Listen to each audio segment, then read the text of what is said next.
Perempat RRI Padang, Suara Budaya Sumatera Barat. Assalamualaikum warahmatullahi wabarakatuh. Selamat malam ya, sanak pandanga. Kembali lagi bersama saya Faradila Arifia di program Minang Kreatif edisi hari ini, hari Rabu tanggal 13 Agustus 2025. Dan hari ini sanak pandanga kita sudah kedatangan narasumber di studio kita. Ada Ibu Dr. C. Hasnah, SPD MPD, merupakan guru dari MAN 1 Padang Pariaman. Dan topik kita pada hari ini, sanak pandanga mewujudkan sekolah sebagai ruang toleransi dan persatuan. Langsung saja kita sapa. Halo, assalamualaikum warahmatullahi wabarakatuh. Selamat malam Ibu. Waalaikumsalam warahmatullahi wabarakatuh. Ya, selamat malam Kak Dila.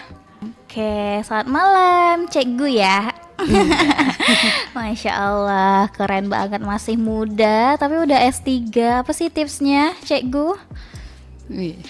Masya Allah. Sebenarnya nanya tips itu kurang pas mungkin dengan Ana ya. Tapi kalau untuk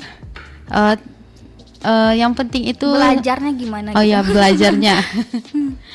Kalau belajarnya yang penting yang pertama kali itu adalah fokus ya. Oh, fokus. Ya, karena pada hakikatnya kita manusia ini tidak bisa menggabungkan banyak fokus di satu waktu gitu. Nah, memang butuhnya fokus satu-satu. Masya Allah, masih muda tapi udah S3. Kita hampir seumuran ya Kak ya, tapi aku baru S1. Tapi kan jalannya berbeda ya Kak. Masya Allah, cuman beda 2 tahun dan sanak pandangan, tapi kakaknya keren banget udah S3. Dan juga merupakan seorang guru di MAN 1 Padang Pariaman. Nah, ini sesuai dengan topik kita nih Ibu ya, lebih baik panggil Ibu aja ya Kak ya. Walaupun kita cuman beda beberapa tahun.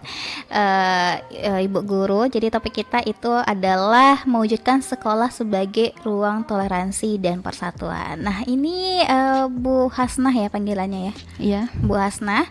Nah, boleh dijelaskan dulu nggak nih Bu Hasnah, sebenarnya kalau untuk definisi toleransi ini apa nih Bu Hasnah? Oke.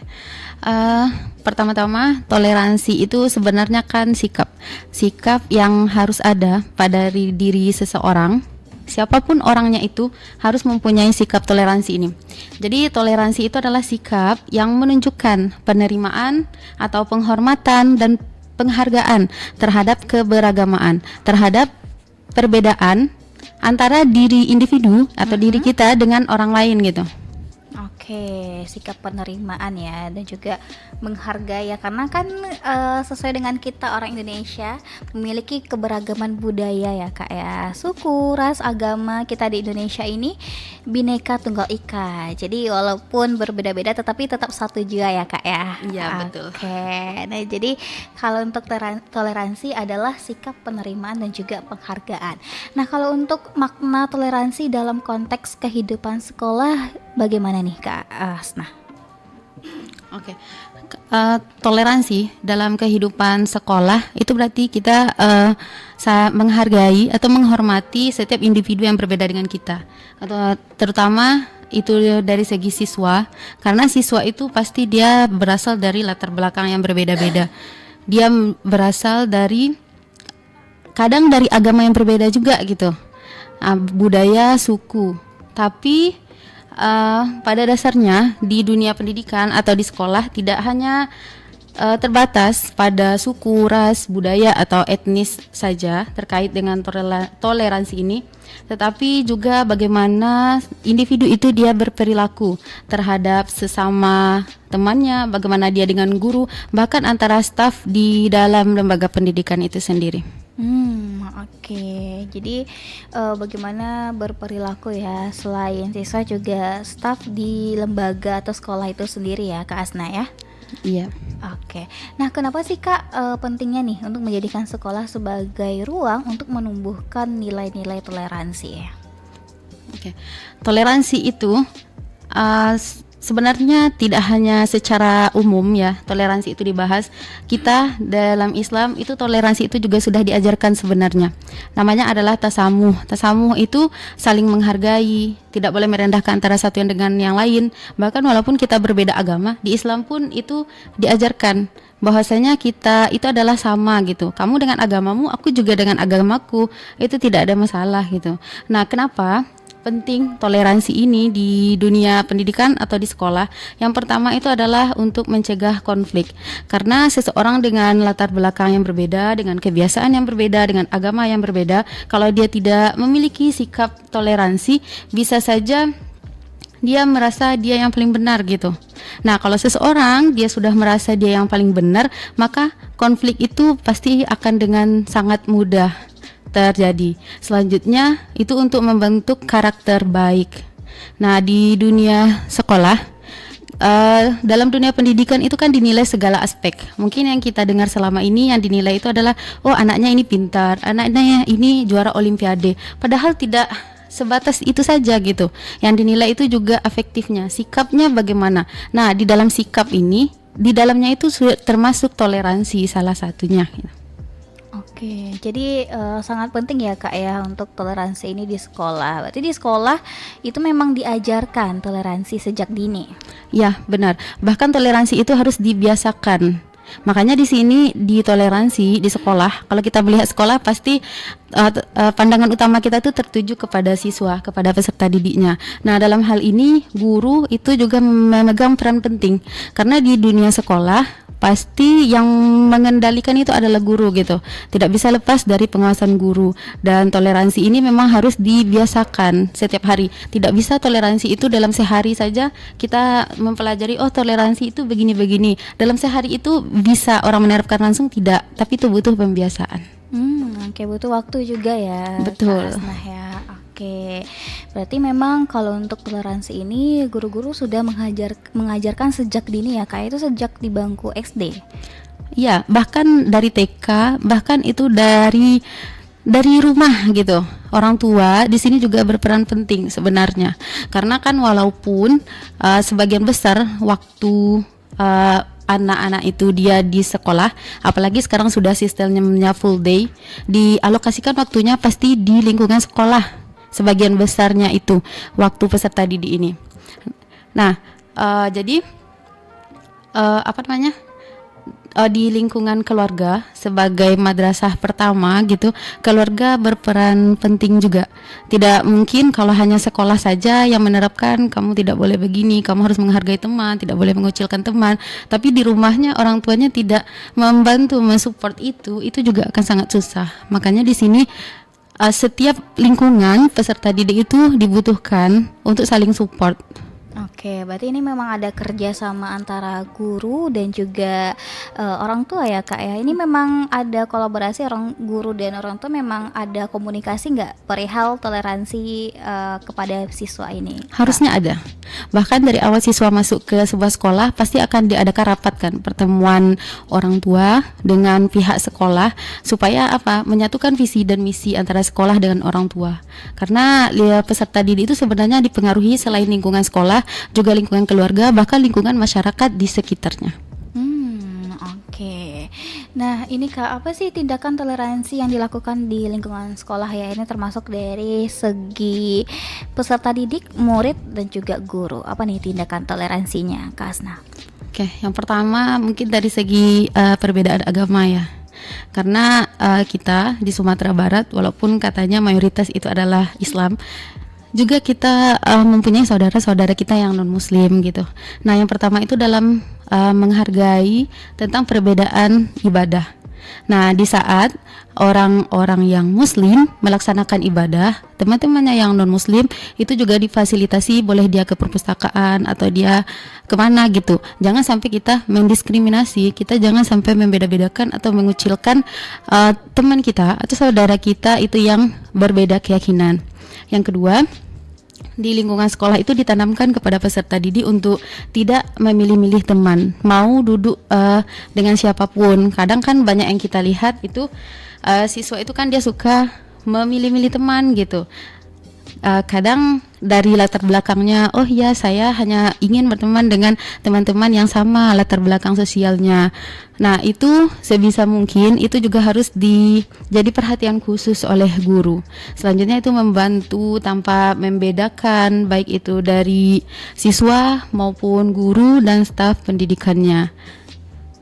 Oke, berarti kalau untuk tindakan toleransi ini memang sudah dilakukan ya Kak ya. Bahkan kalau misalkan dengan guru, kadang ada juga guru yang memang berbeda keyakinan gitu ya. Jadi Benar sekali. selain siswa di sekolah juga guru harus menerapkan toleransi dengan sesama guru ya Kak ya. Iya betul. Oke, tapi karena Kakak di Guruman 1 Padang Pariaman, kalau untuk soal agama semuanya muslim ya Kak ya? Ya karena kita madrasah ya, jadi memang 100% kita muslim. 100% muslim. Mungkin lebih ke berbeda budaya atau latar belakang keluarga kali ya Kak ya di Iya. Iman 1. Karena kan mungkin ada dari beberapa yang di luar daerah di Padang Pariaman, mungkin bisa aja dari Bukit Tinggi, dari Kota Padang, mungkin atau dari Damasraya sekolah ke Padang Pariaman. Itu ada nggak Kak? Ada.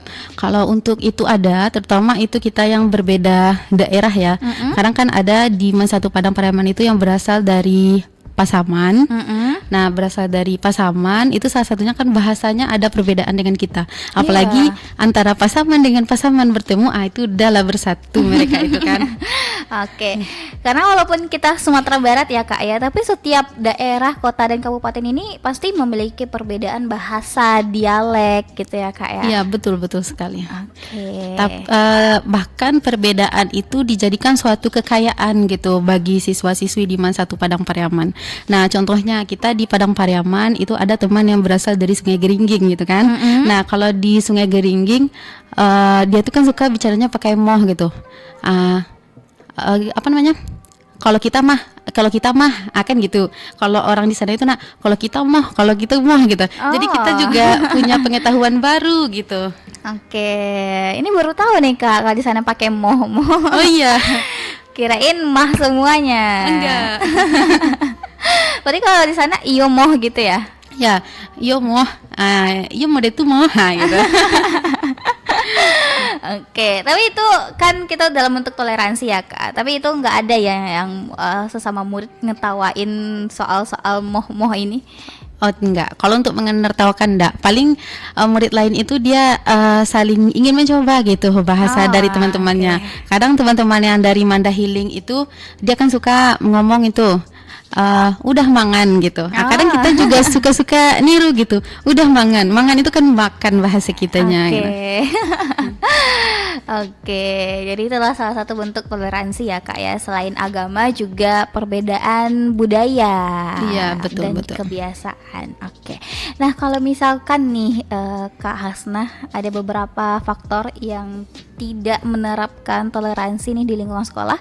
Apa sih Kak dampak negatif jika tidak ada toleransi di lingkungan sekolah? Oke.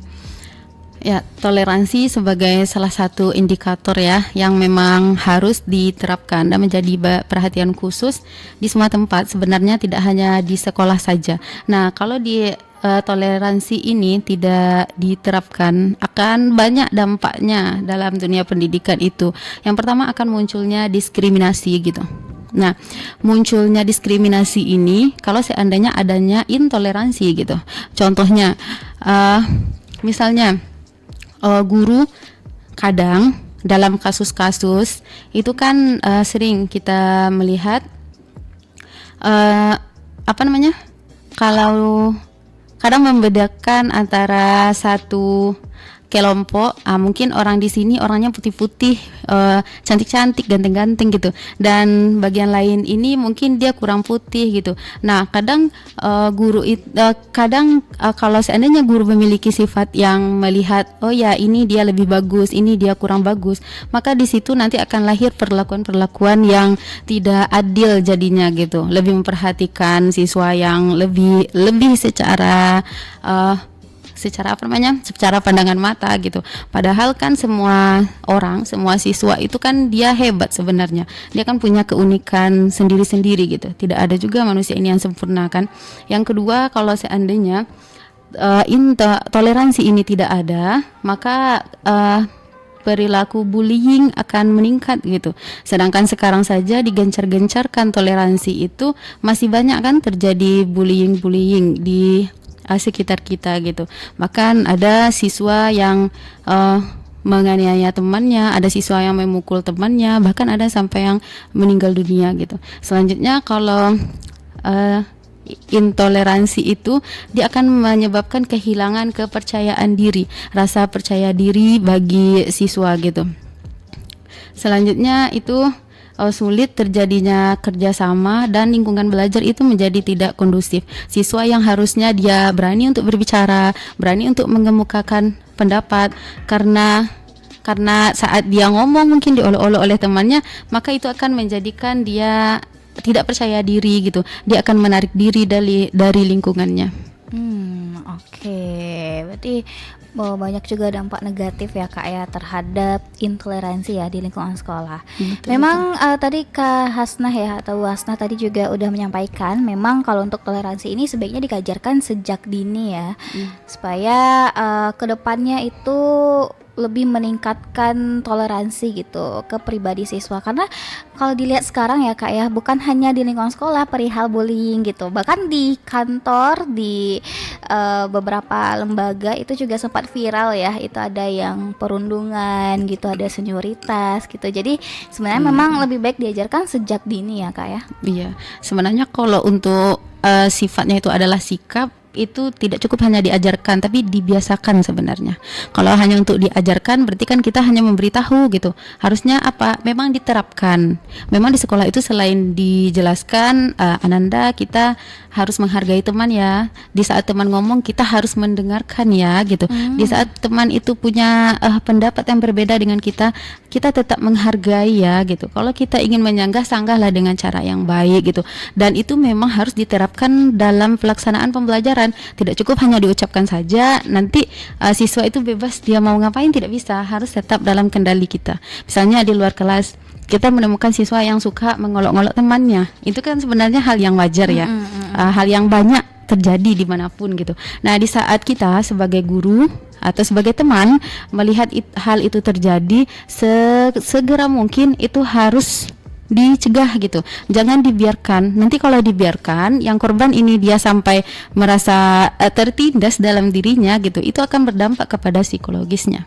Oke, berarti ini peran guru memang lebih dibutuhkan banget ya Kak ya perihal toleransi ini, guru dan juga orang tua. Betul sekali. Oke. Nah ini kalau untuk peran guru dalam mewujudkan ruang toleransi dan persatuan bagaimana nih Kak Asna? Oke, guru adalah model ya atau teladan utama di dalam dunia pendidikan gitu. Guru ini adalah role model, bahkan siswa-siswa itu akan melihat kalau gurunya berperilaku kurang baik, dia akan mengatakan, oh ya ibu itu saja seperti itu, bapak itu saja seperti itu gitu.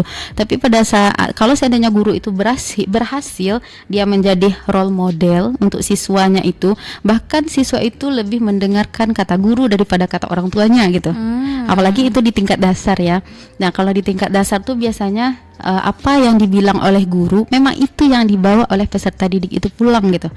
Sampai di rumah, oh ya ma, kata ibu di sekolah atau kata ustadz ustazah di sekolah keluar itu harus pakai kaos kaki ma gitu. Atau oh ya ma, kita sholatnya nggak boleh tinggal ma gitu. Bahkan itu memang saya pribadi tuh pernah menemui ada orang tua yang melapor seperti itu ke sekolah gitu. Apa tuh Kak yang dilapor sama muridnya ke sekolah? Yang dilapor sama muridnya itu tentang sholat berjamaah waktu itu. Tentang sholat berjamaah. Ya, karena siswa itu dia laki-laki kan. Nah, jadi kan dikatakan laki-laki itu dia wajib untuk sholat di masjid secara berjamaah. Nah, itu disampaikan ke orang tuanya di rumah sampai orang tuanya itu menangis. Wah, anak saya bisa seperti ini gitu. Oke, Masya Allah ya, memang guru pahlawan tanpa tanda jasa ya Kak Asnah ya. Iya, sebenarnya kalau dibilang tanpa tanda jasa, jasanya jelas kita lihat ya. Iya, tapi kenapa ya pepatah dari dulu memang guru pahlawan tanpa tanda jasa ya Kak ya. Iya. Oke, berarti memang peran guru ini sebagai role model dari muridnya ya Kak ya. Iya, benar sekali. Oke. Nah ini kalau misalkan yang kan guru sebagai role model ya Kak, apa nih langkah-langkah yang guru lakukan ya, termasuk Kak Hasnah sendiri ya, atau Bu Hasnah sendiri sebagai guru MAN 1 Padang Pariaman yang dilakukan nih dalam menyatukan, mewujudkan toleransi dan persatuan ini? Oke. Secara apa ya implementasinya ya, penerapannya di lapangan itu yang pertama membuat aturan yang jelas, terutama yang paling sering berinteraksi dengan siswa itu kan wali kelasnya yang menjadi orang tuanya di sekolah gitu, orang tua kandungnya, walaupun kita semua adalah orang tua dari siswa-siswa kita. Yang pertama itu dia membuat aturan kelas yang jelas gitu. Nah, bagaimana kita harus saling tolong menolong, kita harus saling menghargai. Kalau ada teman yang tidak punya makanan, kita berbagi seperti itu. Nah, yang kedua itu kita mengadakan kegiatan literasi budaya gitu.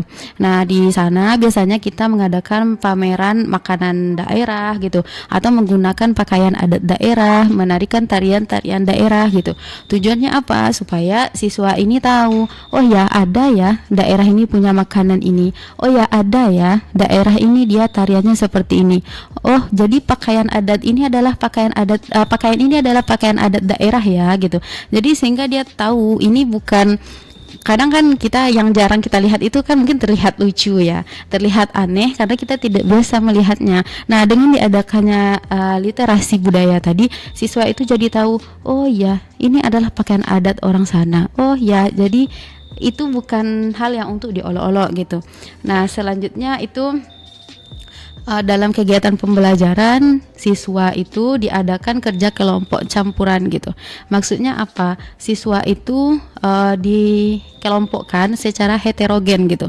Jangan yang sama, dia yang merasa sama secara latar belakang atau sama secara kemampuan itu disatukan dan tidak digabungkan dengan yang berbeda-beda gitu. Contohnya apa? Ada siswa itu kan yang memang pintar dia secara akademik gitu. Ada yang menengah, bahkan ada yang lemah secara akademik. Nah, kalau dalam belajar, kalau yang pintar digabungkan dengan yang pintar, yang kurang digabungkan dengan yang kurang, maka itu akan membuat rasa toleransinya itu bisa jadi hilang gitu. Harusnya bagaimana? Antara siswa yang pintar dengan siswa yang menengah, bahkan dengan siswa yang lemah secara akademik, dia harus digabungkan gitu. Supaya apa? Dia mempunyai rasa, mempunyai tanggung jawab bahwasanya kita harus membantu teman loh, karena ini untuk kemajuan kelompok kita, bukan untuk saya pribadi gitu. Nah, selanjutnya itu mengajarkan rasa empati kepada siswa. Nah, contohnya misalnya ada temannya yang mungkin dibully gitu, dibully karena apa? Mungkin karena kulitnya hitam atau apa gitu. Sehingga temannya ini ditertawakan atau diolok-olok temannya, dan temannya ini sedih menangis. Kita bawa yang pelaku tadi itu, bagaimana kira-kira kalau seandainya Ananda yang di posisi itu gitu. Bagaimana kira-kira kalau adik Ananda diperlakukan seperti itu oleh orang gitu. Kita terima enggak? Kita mau enggak kalau keluarga kita atau diri kita sendiri diperlakukan seperti itu? Pasti jawaban mereka itu tidak gitu, karena mereka tahu rasanya diskriminasi itu tidak enak gitu. Oke, makanya sekolah ini memang sangat penting ya Kak ya, dianggap juga sebagai tempat strategis untuk menanamkan nilai-nilai toleransi sejak dini. Iya, benar. Oke, nah ini Kak, kalau misalkan di lingkungan sekolah itu pernah nggak nih Kak, di lingkungan sekolah tempat Kakak mengajar, mungkin Kakak sebelum-sebelumnya juga nggak mengajar di MAN 1 Padang Pariaman ya, karena mungkin sempat PL juga ya. Iya, betul-betul. Sempat PL juga beberapa kali di sekolah sebelum-sebelumnya dari MAN 1 Padang Pariaman ini. Pernah nggak Bu Hasnah itu menemukan pengalaman yang ada murid atau gurunya itu sikap intoleransi ini? Oke, sebenarnya perilaku intoleransi ini dari zaman kita SD dulu itu sebenarnya sudah ada gitu kan. Nah, mungkin di lembaga-lembaga pendidikan yang saya temui itu tanpa disebutkan platnya ya gitu. Saya memang pernah menemui guru itu yang memang dia itu condong kepada siswa yang memang terlihat lebih dari segi fisik gitu. Memang berarti privilege gitu ya. Okay. Ya, yang dilihat dari covernya itu gitu. Padahal siswa yang lain pun banyak kok yang lebih pintar dari dia, yang lebih berkompeten dari dia. Dia lebihnya apa? Mungkin dia memang Allah kasih itu kelebihan indah secara looknya seperti itu. Dan kalau untuk contoh lainnya yang pernah saya ketemu itu mungkin lebih banyaknya dari segi antar siswa ya. Karena kan siswa itu mana temannya yang agak lemah-lemah sedikit, itu kan memang gimana ya, memang senangnya mereka untuk ibaratnya mengata-ngatai temannya itu gitu. Dan itu sebenarnya sudah terjadi dari jauh-jauh hari, bukan hal yang baru sih sebenarnya. Bener banget, karena memang ada beberapa guru ya, nggak semuanya ya, ibu ya. Iya, itu oknum. Iya, oknum. Tapi nggak hanya di lingkungan sekolah, kadang di tempat-tempat lain juga, di instansi-instansi lain, di lingkungan lain juga memang ada yang seperti itu, beauty privilege seperti itu ya, Bu Hasna. Iya, Kita juga nggak bisa memungkiri gitu. Iya, betul sekali. Oke, kita terima telepon dulu ya, Bu Hasna ya. Iya, boleh. Oke, halo, assalamualaikum warahmatullahi wabarakatuh. Waalaikumsalam warahmatullahi wabarakatuh. Ya. Oke, salam pertanyaannya. Ya, assalamualaikum Kak Asna ya. Ya, waalaikumsalam Ini warahmatullahi sudah wabarakatuh. Bapak menyanyi Kak Dua. Ini belum ya atau bagaimana ini? Apa? Ini sudah Bapak menyanyi Kak nyanyi. Tadi aku Udah mau siap, pulang. udah mau siap soalnya. Singkat Aku aja baru ya pulang, pertanyaannya. ya. Oke. Jadi gini Bu ya, saya juga mendengar masalah membeli ini. Mohon maaf ini saya kan sekarang berada ini ya di di panti Neta Konsul Padang, dan saya pun juga pernah dikatain kayak, mohon maaf, lidah saya kan kalau ngomong agak cadel. Jadi cara saya ngomong itu diikutinya segala macam apa itu. Darah mata tidak bisa melihat cara ngomong saya pula yang digikuinnya agak ingat jauh ngomong entah apa pula. Jadi dan kadang apa yang disampaikan itu kan kalau aku ngomong kan ada beberapa artikulasi yang tidak jelas. Jadi cara aku ngomong itu kayak semacam di kata-katanya di macam sudah maka tidak bisa melihat kan. Kalau menurut Kak Asna ada enggak orang-orang yang mohon maaf mungkin dari segi apanya mungkin ada enggak ditemukan anak-anak yang pernah menjadi korban itu? Kalau saya sama saya sekolah, aku sudah sering menjadi korban kayak semacam pembulian atau semacam kekerasan. Yang parahnya waktu saya SD guru, saya juga pernah sekolah di asrama. Waktu kan saya pernah merantau ke Kerawang 10 tahun. Waktu saya sekolah di Bandung, punggung saya itu pernah disetrika sama teman, dan mohon maaf sampai anak kelamin saya juga pernah disetrika sampai luka kayak gitu, sampai ada luka bakar. Ini apakah ada ditemukan hal seperti itu, dan bagaimana cara kita menghadapi peristiwa yang akan terjadi seperti itu kalau menurut Kak Asna? Sebab saya sudah boleh dibilang korban juga ini, boleh dibilang korban kekerasan juga ini Kak Dia. Mungkin Kak Dia harus tahu dia, mungkin aku boleh sempat juga cerita sama Kak Dia, aku sudah korban kekerasan juga ini Kak Dia. Nah ini tolong dijelaskan secara detail itu. Kalau kita sudah jadi korban kekerasan, bagaimana cara kita menghadapi orang yang cara ngomongnya mungkin kurang enak didengar ya. Oke. Saja, assalamualaikum warahmatullahi wabarakatuh. Oke, waalaikumsalam warahmatullahi wabarakatuh. Oke, bagaimana nih tanggapannya Kak Hasna? Oke, kita menyapanya yang tadi itu abang atau bapak kira-kira? Oke, itu Fitro namanya Kak. Oh, Fitro. Oke, panggil nama saja. Iya, panggil nama aja. Oke, mungkin untuk Bang Fitro ya. Nah, Bang Fitro, sebelumnya jujur ya, saya pribadi itu terkejut mendengarkan hal yang menimpa Bang Fitro dahulu gitu. Tapi semoga kita selalu ya berharap sama Allah, semoga itu pasti ada hikmah di balik semua itu gitu. Nah, walaupun kita berpikirnya segala sesuatu pasti ada hikmahnya, tapi kita sebagai manusia tentu harus berusaha ya. Yang pertama itu kita lihat dulu dari segi dunia pendidikan, karena tadi korbannya kan di sekolah kata Bang Fitro ya Kak ya. Nah, yang pertama itu di sekolah kita kan punya ibaratnya itu birokrasi organisasi yang jelas gitu. Yang pertama, kalau seandainya kita mendapatkan perlakuan yang kurang baik, perlakuan yang mungkin itu merusak harga diri kita, langkah pertama yang harus kita lakukan itu adalah kita harus melapor ke wali kelas gitu.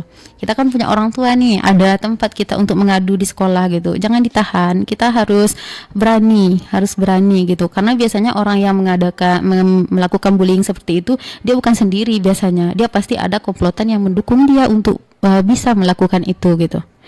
Nah, yang pertama itu laporkan kepada wali kelas. Biasanya wali kelas itu akan menindaklanjuti. Pasti akan ditindaklanjuti oleh wali kelas kalau ada perilaku-perilaku yang sudah mengarah ke hal yang negatif gitu. Selanjutnya, kalau seperti itu pasti siswa yang bersangkutan itu kenal secara mentalnya, pasti dia memiliki rasa takut. Itu di sekolah disediakan namanya guru bimbingan konseling. Nah, guru bimbingan konseling ini nanti akan membimbing siswa ini bagaimana supaya dia itu bisa menghilangkan traumanya, supaya dia itu bisa percaya diri lagi dengan kemampuan dia seperti itu. Dan nanti itu kalau tidak bisa juga ditangani BK, biasanya wakil kepala sekolah itu dia turun tangan untuk menyelesaikan itu. Kalau belum bisa juga nanti itu sampai ke kepala sekolah. Nah, dalam menangani itu dibutuhkan itu kerjasama antara orang tua dan pihak sekolah gitu. Karena ini kan menyangkut dengan harga diri, apalagi sudah sampai ke pelecehan seperti tadi, bahkan tindakan kekerasan gitu. Nah, itu yang kalau dari segi di sekolahnya.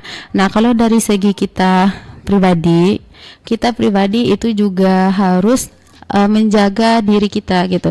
Tidak boleh kita pasrah saja dengan perlakuan orang, itu tidak bisa. Kita harus berani mengambil tindakan, berani mengambil resiko gitu. Karena memang kan kita itu diminta sama Allah itu kan memang harus menjaga diri kita. Tidak boleh kita pasrah dengan keadaan, itu tidak bisa gitu. Dan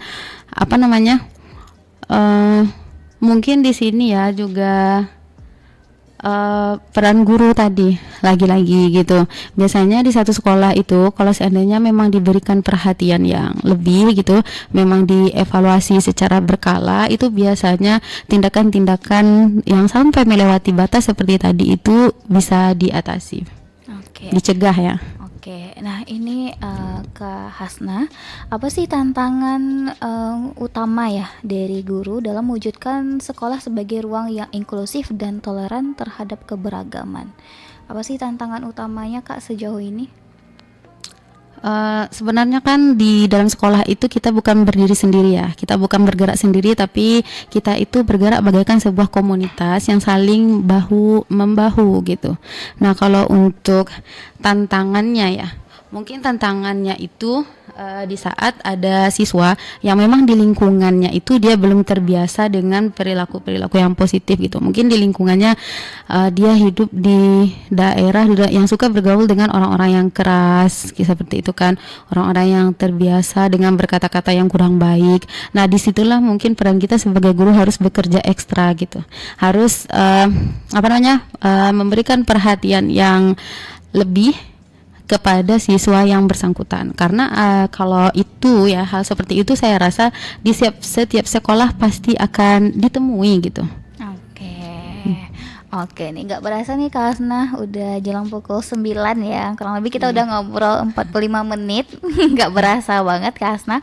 Boleh nih Kak, kita ke closing statementnya, apa nih pesan dan kesan Ibu untuk generasi muda supaya lebih menanamkan sikap toleransi dan persatuan.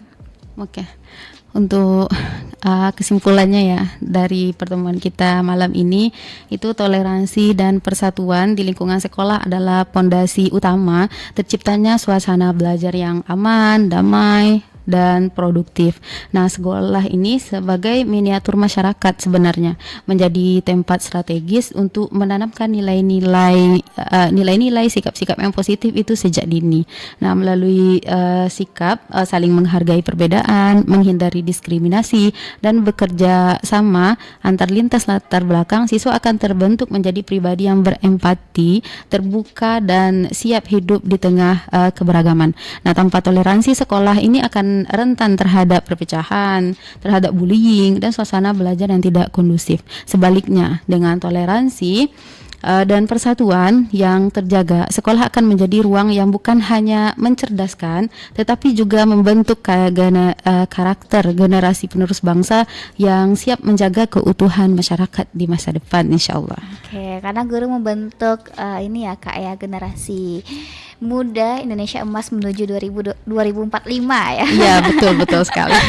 Oke deh, makasih ya Bu Asna. Pertemuannya pada hari ini sangat daging sekali, Masya Allah. Masya Allah. Masya Allah, semoga Bu Asna sukses terus ya dalam Amin, ya Rabbal karirnya. Mungkin untuk Amin, kedepannya ya Rabbal bakalan nambah nih gelar profnya. Wih, Masya Amin. Allah. Kita tuntaskan yang dokter ini dulu kan. Oke, makasih Bu Asna, sukses selalu dan salam ya untuk murid-muridnya ya Bu Asna Man 1 Padang Pariaman. Tadi sempat ngasih info nggak nih? Lihat ibu ya gitu. Oh enggak, tadi sempat dikabari ke Bapak Kepsek kami. Oke, salam buat Bapak Kepseknya, siapa namanya Bu? Bapak Amrizon SPD MPDI. Nah, Sebentar ini. lagi Bapak Amrizon juga akan jadi dokter, insya Allah. Masya Allah, keren banget. Salam ya buat Pak Amrizon. Mungkin boleh sekali-sekali mampir juga ke RRI ya Pak Amrizon. Oh iya, boleh. Pasti Bapak dengan senang hati untuk berbagi. Masya Allah, amin ya Rabbal Alamin. Makasih Bu Asna, sukses selalu dan semoga siswa-siswa di Man 1 Padang Pariaman sukses selalu dan mewujudkan menanamkan nilai-nilai toleransi. Terima kasih Bu Asna. Ya, sama-sama. Sukses selalu juga untuk Kak Dila ya. Amin ya Rabbal Alamin. Makasih Bu Asna. Assalamualaikum warahmatullahi wabarakatuh. Waalaikumsalam warahmatullahi wabarakatuh. Oke, Sana Pandangan, tadi kita sudah bersama dengan narasumber kita ada Bu Hasnah Nur Hasanah SPD MPD, merupakan guru Man 1 Padang Pariaman. Dan topik kita pada hari ini, Sana Pandangan mewujudkan sekolah sebagai ruang toleransi dan persatuan. Semoga bermanfaat ya Sana Pandangan. Minang Kreatif edisi hari Rabu tanggal 13 Agustus 2025. Dan Sana Pandangan juga bisa menyaksikan ulang tayang ini di kanal YouTube RRI Pro 4 Padang. Jadi jangan kemana-mana, tetap stay terus di RRI Pro 4 Padang, Suara Budaya Sumatera Barat. Pro 4 RRI Padang, Suara Budaya Sumatera